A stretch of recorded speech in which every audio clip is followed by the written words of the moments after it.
Turo host, can you make money on Turo? The answer, in my opinion, yes.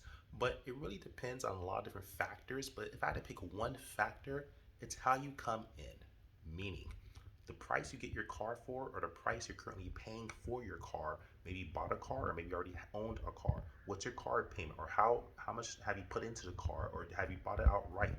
The way you come into Turo is going to typically determine how you leave Turo. Meaning, the more expensive a car is that you purchase, or the more expensive or the heavier amount you're paying for per month for a car, is the more you have to recoup. The cheaper you get the car for, the sooner you can actually pay it off.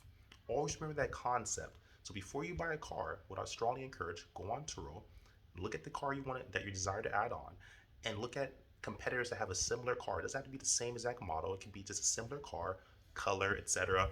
If it's similar, if it's perfectly the same, then cool. But if it's not, just a similar car, and see how much you're making per day, what the reviews are, see how people respond to other Turos to have strong conviction. I would give it like a 1 to 2 year time span on this car.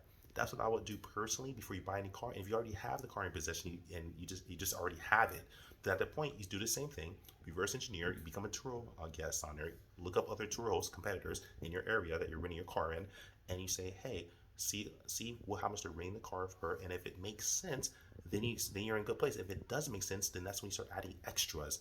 And when I say extras, if you know what extras are, you can add extra packages on to charge more. For example, prepaid gas, for example, prepaid mileage, etc. Prepaid mileage, all that good stuff. But the thing is that you could be more interesting. That you can actually rent out bikes, basketballs, little items, Game Boys, video games, etc.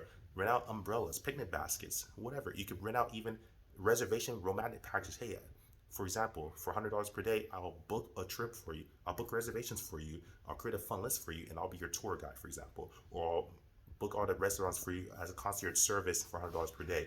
Start being creative and adding extras on, and that way you start making more money to offset the negative effects of the daily rate you might be making or not making. Very important, quick tip, think outside the box. If you found value, subscribe to the channel. Carly out.